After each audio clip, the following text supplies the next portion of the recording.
Cette bonne nouvelle, c'est la réouverture très bientôt du stade des Martyrs. C'est le Premier ministre Matata Ponyo qui l'a annoncé ce mardi pendant la visite d'inspection des différentes infrastructures sportives qui sont en construction ici même à Kinshasa.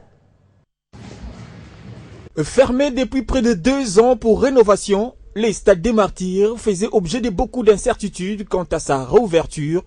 Les incertitudes apaisées ce mardi par la visite du Premier ministre Matata Ponyo, accompagné du nouveau ministre des Sports, Denis Kambaye. Les pratiquants tous le sport. Le Premier ministre a visité tour à tour les vestiaires, les sanitaires, épilogue, l'aire de jeu. Mais bien avant, il s'est entretenu avec les Chinois en charge des travaux. Nous voulons savoir est-ce que c'est parce que le ministre Samalou Kondé, lui m'a dit ceci. Monsieur le Premier ministre, le stade tel qu'il est là, aujourd'hui, les matchs peuvent se jouer. Et le reste va se faire progressivement. Exactement.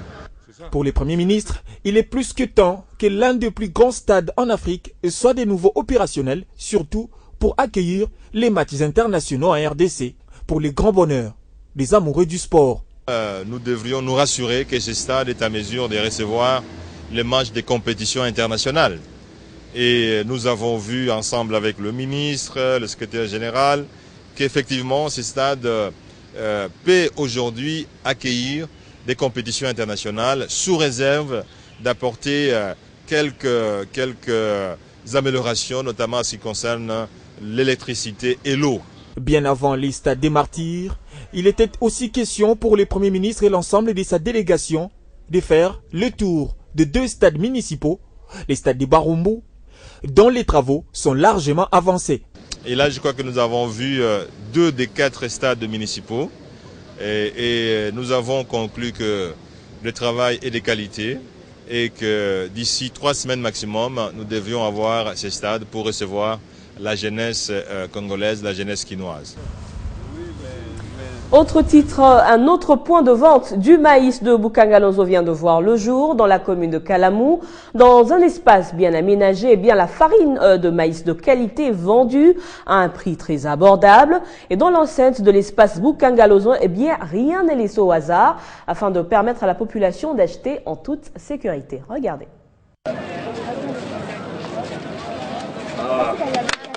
Et des 3.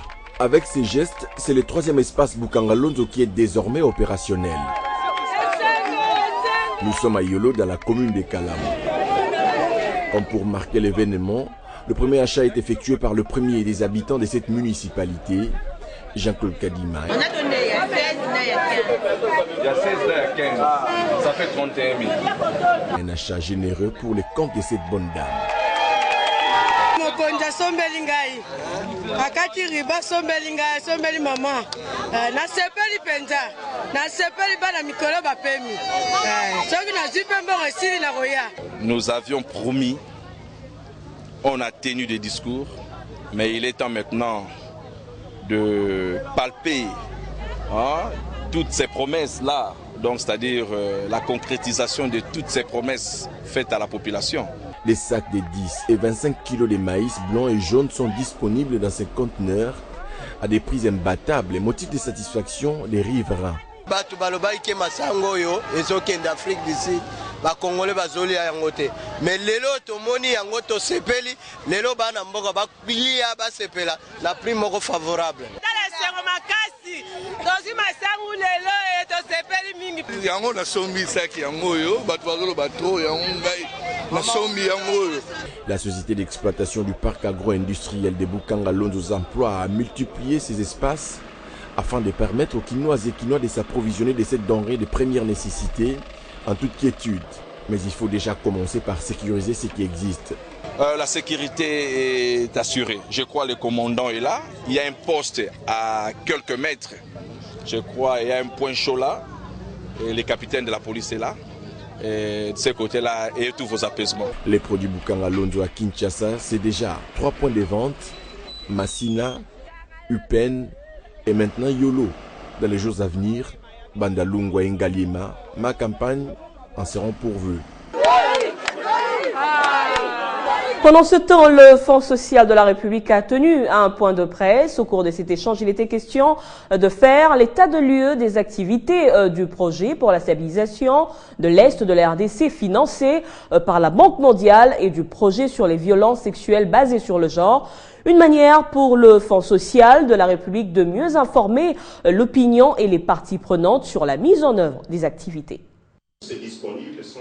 Professionnels de médias, agents et cadres du Fonds social de la République sont réunis autour du projet pour la stabilisation de l'Est de la RDC, un projet de 84 millions de dollars, lancé depuis septembre 2014, qui couvre la province du Nord et Sud Kivu, ainsi qu'une partie de la province orientale. Ces projets qui visent l'amélioration de l'accès aux infrastructures socio-économiques et aux moyens de subsistance de communautés vulnérables de provinces situées à l'Est de la RDC, est suivi du projet de violences sexuelles basées sur le genre, financé à hauteur de 16,5 millions de dollars. Qu'en est-il du projet?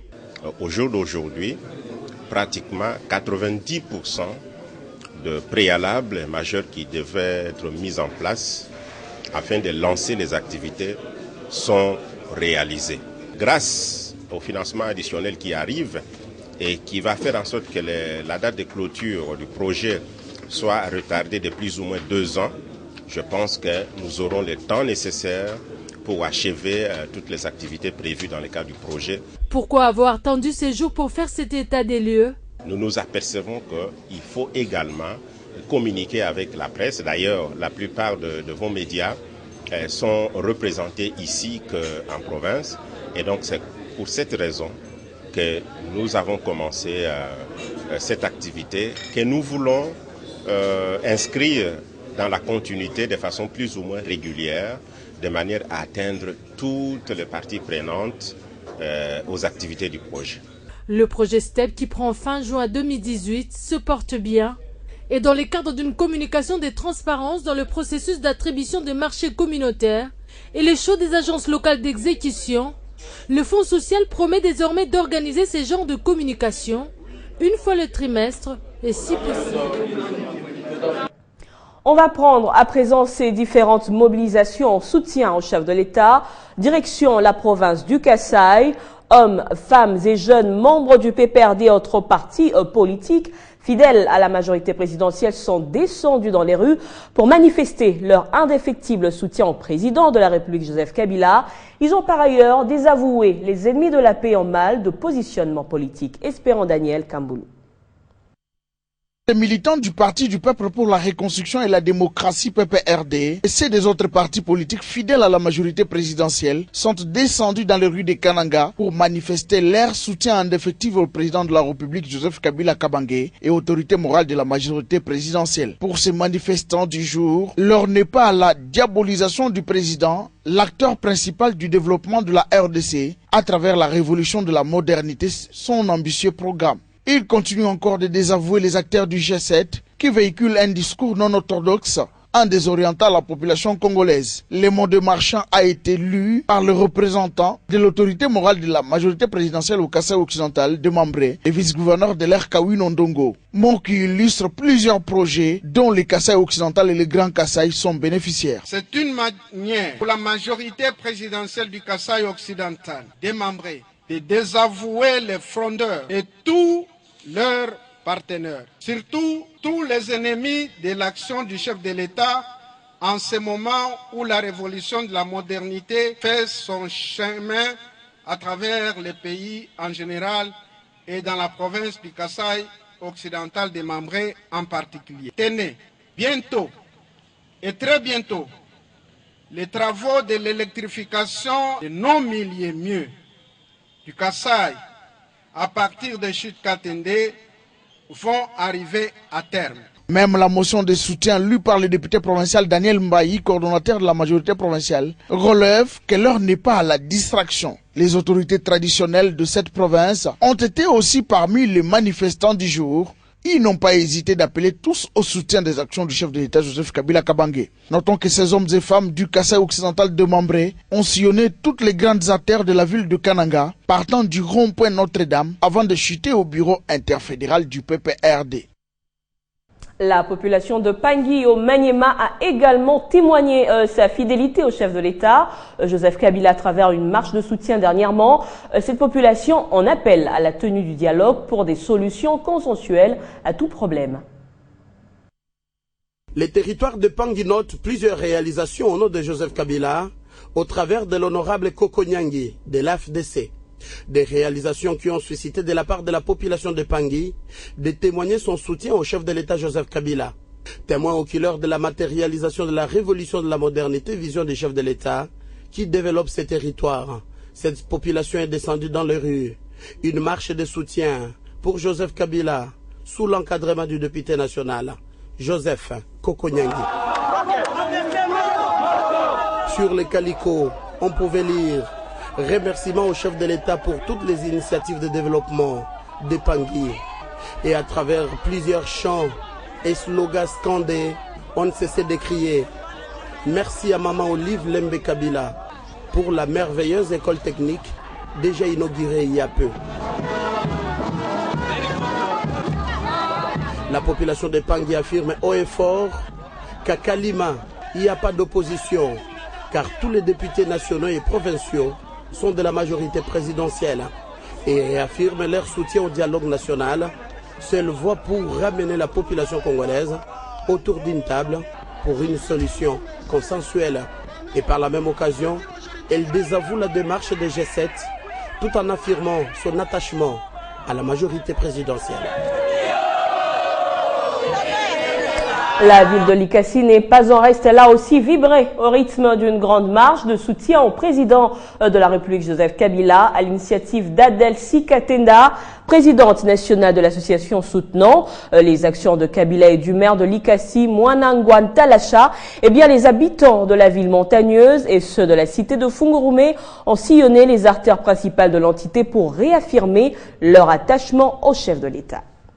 Elle a fait bouger toute la ville de Likasi pour rappeler à tout le monde le travail de modernisation du Congo-Kinshasa lancé par le président Joseph Kabila Kabange. L'ASBL soutenant Kabila ASK en collaboration avec le maire de l'entité Mwanangwa Talacha et le bourgmestre de la commune de Likasi, Olivier Kiboko, a organisé une grande marche de soutien au président Joseph Kabila. Plusieurs milliers de Likassiens ont accepté d'abandonner leurs occupations pour sillonner les grandes artères de la ville montagneuse sous un soleil de plomb au rythme de la fanfare kimbanguiste pour venir encourager à leur manière le chef de l'État.